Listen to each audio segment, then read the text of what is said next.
Petualangan memanggilmu untuk kalahkan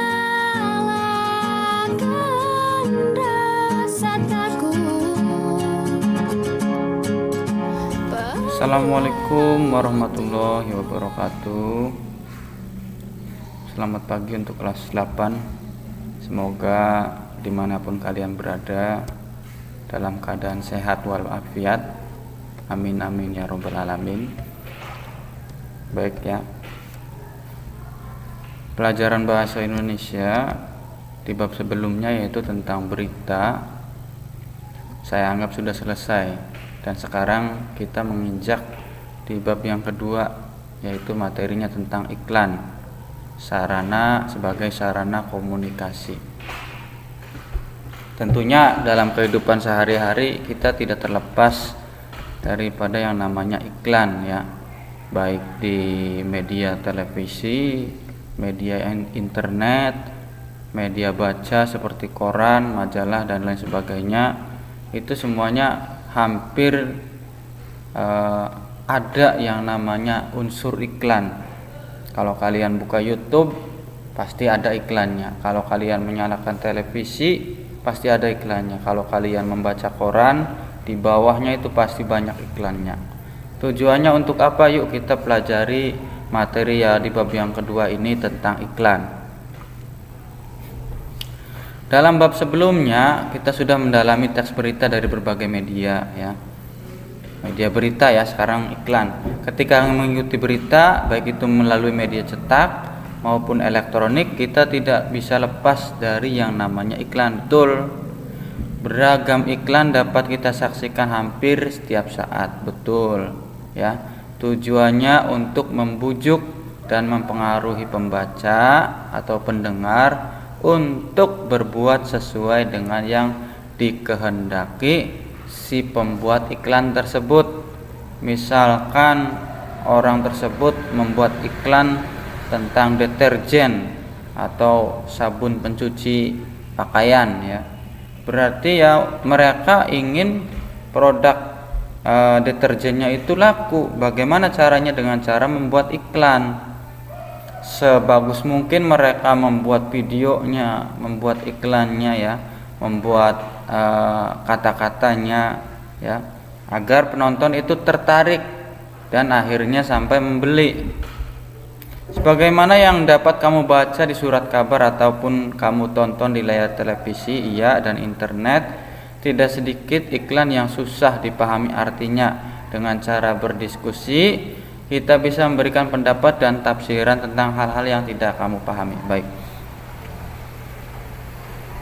iklan merupakan merupakan bagian salah satu bagian dari industri perdagangan. Dalam hal ini perusahaan-perusahaan atau perorangan menawarkan barang atau jasa yang dimilikinya melalui iklan. Apa bedanya barang dan jasa? Kalau barang itu produknya ada ya, contohnya seperti orang menjual sampo, itu kan berbentuk barang. Menjual odol berbentuk barang. Kalau jasa apa sih Pak? Contohnya jasa pemasangan wifi, jasa pemasangan jasa pijat ya, jasa pembersih wajah komedo misalkan. Jasa, kalau kalian pernah memotong rambut itu usaha jasa namanya ya. Jadi tidak ada produk yang dijual melainkan keterampilan yang ditawarkan. Contohnya ketika kalian potong kan kalian gak dapat apa-apa ya, itu yang dijual itu jasa ya.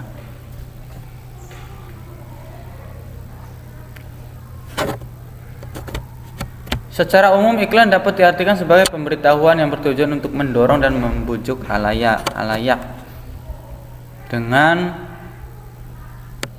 iklan tersebut kamu sebagai anggota masyarakat terbujuk untuk membeli barang atau jasa yang diberitahukan itu ya. Paham ya iklan ya? Menentukan unsur-unsur iklan, slogan dan poster. Nanti ada 3 materi yang akan kita pelajari di bagian iklan ini, karena unsur iklan itu ada. Nanti kalian akan belajar tentang iklan satu ya. Nanti kalian cari pengertiannya ya. Saya carikan maksudnya ya. Kemudian slogan, poster. Dari mulai pengertiannya ya. Iklan adalah, kalian tulis. Biasalah sebelum materi. Slogan adalah, sebelum materi disampaikan, alangkah baiknya kalian mencatat terlebih dahulu. Poster adalah, nah silakan kalian di rumah tulis ya. Ini iklan, bab 2 iklan.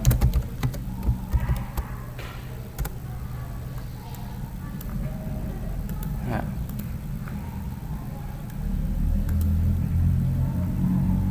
Perhatikan teks berikut.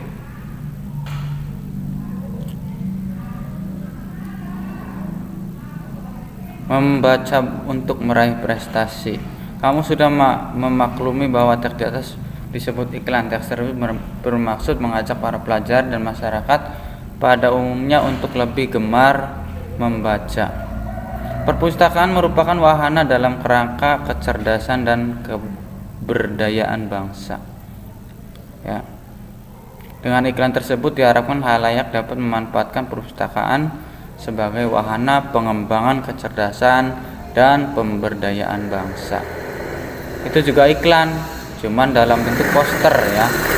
Seperti ini. Slogannya ada di sini. Slogannya yang tanda petik. Slogan itu apa nanti kita pelajari ya. Nah, ini pengertiannya ya. Dengan karakteristik seperti itu, iklan dapat diartikan sebagai, ini pengertiannya, kalian tulis iklan diartikan sebagai teks jasa yang ditawarkan.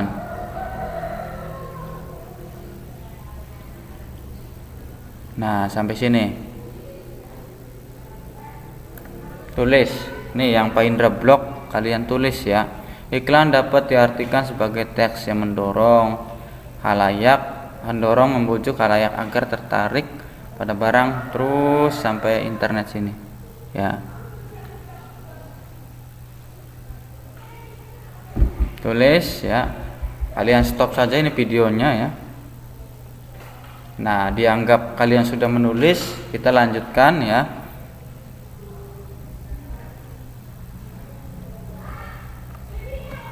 Nah, iklan juga bukan hanya iklan tidak hanya merupakan bagian dari industri berskala besar dewasa ini. Iklan merupakan sarana yang banyak digunakan untuk kepentingan-kepentingan di bawah ini. Selain untuk industri, iklan juga banyak digunakan oleh satu atau poin A ya, bagi perusahaan bisnis komersial untuk menjual barang dan jasa. Dagangan kaca ada iklannya ya. Bagi dunia perkantoran untuk mendapatkan karyawan, dibuka lowongan pekerjaan, syarat ini usia ini, terus itu iklan sama. Ini penting buat dunia perkantoran ya. Yang ketiga poin C, bagi pemerintah untuk menyebarkan informasi dan memberikan layanan kepada masyarakat. Misalkan bagi pemerintah memberikan sebuah iklan layanan masyarakat tentang bahaya Covid ya. Silakan kalian masyarakat tolong gunakan masker dan protokol kesehatan agar tidak terkena virus corona. Itu merupakan iklan dari pemerintah untuk memberikan layanan kepada masyarakat ya. Poin D, bagi orang perorangan untuk membeli dan menjual barang-barang pribadi. Ada juga orang-orang yang menjual di internet itu mengiklankan ya. Contoh menjual dompet, menjual tas, menjual jaket, baju dan lain sebagainya ya. Itu juga menggunakan iklan sama. Bukan cuman perusahaan besar saja, perorangan juga bisa sekarang ya. Tadi yang di atas sudah keberagaman daftar fungsi iklan semakin hari semakin banyak. Daftar tentang fungsi iklan semakin hari semakin banyak, bertambah hari bertambah luas jaringannya. Hal itu seiring dengan kemajuan teknologi, komunikasi dan keperluan hidup warga masyarakat itu sendiri. Namun dari sekian fungsinya itu, iklan memiliki kesamaan umum, yakni sebagai kebutuhan untuk mengkomunikasikan pesan, baik yang bersifat komersial, sosial maupun pribadi, ya. Keberagaman itu muncul pada bentuk dan teknik penyajiannya. Oleh karena itu, terdapat istilah slogan dan poster. Nah, ini yang tadi Pak Indra sampaikan. Slogan adalah kalimat pendek yang dipakai dasar tuntutan pegangan hidup. Kalian tulis sama dengan contohnya. Contohnya cukup satu saja, dari sini sampai sini, ya. Sama poster juga dari sini terus. Namun untuk contoh poster kalian gambar, ya. Misalkan di sini ada logo Polri ya. Di sini ada logo apa nih, ya. Nanti kalian gambar logo seperti ini, ya, posternya, ya. Karena poster beda dengan slogan. Kalau slogan cuman kata-kata, poster itu disertai dengan gambar, ada tangan dan lain sebagainya, ya. Baik, sampai situ saja dulu, ya. Kalian catat 3 itu tadi, dari mulai pengertian iklan, kemudian slogan, dan yang terakhir poster, ya. Nih Pak Indra hentikan, kalian stop videonya, boleh kalian catat poster, ya. Yang di atas poin B, poin A maksudnya, ya, slogan, terus sampai sini.